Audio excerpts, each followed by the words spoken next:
When it comes to the people on my team, I want 100% buy-in, or I'm working towards 100% buy-in in working with us.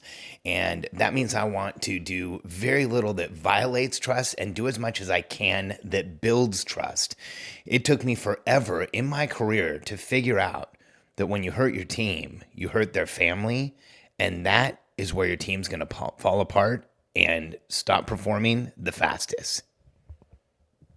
I'm Alex Charfen, and this is the Momentum Podcast, made for empire builders, game changers, trailblazers, shot takers, record breakers, world makers, and creators of all kinds. Those among us who can't turn it off and don't know why anyone would want to. We challenge complacency, destroy apathy, and we are obsessed with creating momentum so we can roll over bureaucracy and make our greatest contribution. Sure, we pay attention to their rules, but only so that we can bend them, break them, then rewrite them around our own will. We don't accept our destiny, we define it. We don't understand defeat because you only lose if you stop, and we don't know how. While the rest of the world strives for average and clings desperately to the status quo, we are the minority, the few, who are willing to hallucinate there could be a better future. And instead of just daydreaming of what could be, we endure the vulnerability and exposure it takes to make it real. We are the evolutionary hunters, clearly the most important people in the world,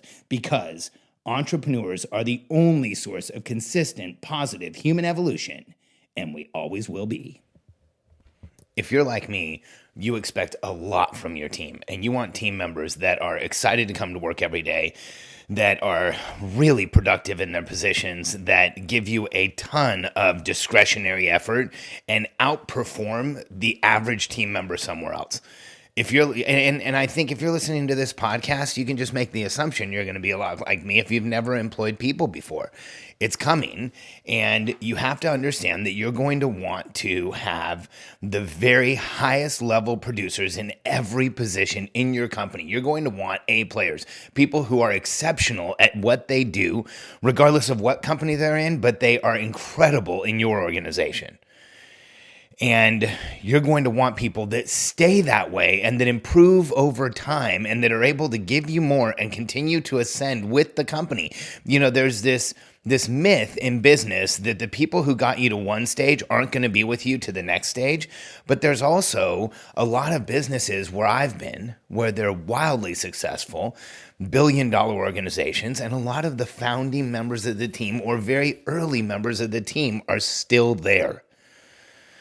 You know, to me, it makes sense that the people you build trust with, the people who support you, the people that are there from the beginning, the people that have the organizational knowledge can continue as well. But I think what happens is a lot of the time as entrepreneurs, we do things that hurt our team, that spend their time where they weren't anticipating it, that take discretionary time away from them. And we do things where, you know, if we change our mind on something, or if we miscommunicate something and our entire team does all of their work and then they have to do it again, we are taking time away from somewhere, and most of the time it's from their family. And so when we are making mistakes, when we aren't having it, when our teams don't work together, when there is a lack of clarity, we end up affecting a person's family. And here's why it's very real. You don't want to do this. This took me forever to figure out. In fact, I'll confess, feels uncomfortable to do this. You know, I'm 46, but in my 20s, I used to think, like, I once had a team member have a baby, and he said, "How much time do I need off?" And I said, "Well, your wife's having the baby, right?" And I was serious. I didn't realize at first the importance of something like having a baby, and I was so focused and so myopic. I was so single vision on success, on running this massive company, on growing this massive organization, that there was just collateral damage all over the place. And there's a lot of reasons why I ran from that company. I sold what was left, but I sold what I had. I didn't want to do it anymore. It was exhausting, and I hadn't done the right things. And here's what happens when you don't do that. When you don't do the right things, when you don't have a strategic plan, when you don't have a clear communication system, when your team can't anticipate what you need next, when they understand what their roles are, when you have the right things in place in your company, you're going to put your team members into momentum, and that they're going to get a ton of support from their spouse in that case. And I'll tell you why that's so important in just a minute, but here's what happens. If you don't, you will end up in a competitive situation with their spouse, where their spouse will compete with you for your team members' time, and they'll do it habitually. They'll say, hey, you're on your phone again. Is it work? Because they're frustrated with you. Because here's why the spouse will get frustrated. If your team member's coming home and saying, oh man, if somebody on my team's coming home and saying, Alex changed his mind again, he's screwing things up. He won't listen. I tried to communicate with him, and he just didn't have time. And he wanted to make a right-hand turn, and we had a project that was already laid out, and he made it now twice as hard for all of us. And none of us are gonna be able to finish by the end of the week, and we're totally frustrated. You know what? The spouse is gonna start reflecting that back to them. So you have to understand that the conversation about work isn't just happening at work. If you have really good people who are married or in relationships, the conversation about work is happening at home as well. And you don't want the spouse to get defensive either. So you don't want to compete with the spouse, and you don't want a defensive spouse. You don't want a spouse that says, hey, are you answering a text message? It's 5:30. You're supposed to be done at 5. And trying to really drive home how frustrated they are with the business. Because here's what happens when you hurt your team and you become competitive with the spouse, and the spouse becomes defensive. You're now in competition for your team members' time, but what's more important is you're in competition for their effort, their energy, and their focus. And here's the big one: the focus. If their spouse is upset with you, they're always going to have a challenge focusing on their positions. Because see, you don't understand this until you've been through it. I don't think as entrepreneurs we intuitively think about these things, like what are they going to tell their spouse about me, or what's going to happen at home if I really screw things up. But I want you to know this, because I learned this in retrospect. I could see only after I did these things the effect it had on spouses, the effect that it had on team members who had families, the effect it had on how they trusted me and how they looked at me. And here's what I can tell you I've also experienced is the opposite, is where Katie and I have run a business together where there is a clear strategic plan and there is a clear communications cadence. And we have clarity on the team, and people understand what they're doing. And here's what happens when you have that. They're in momentum, and they're excited.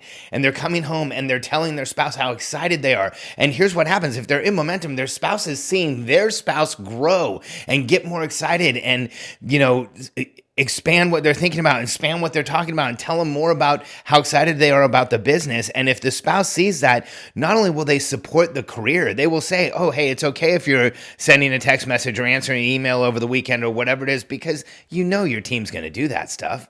Mine does. All the time. Like, I can't stop them. I tell them all the time they can take weekends off.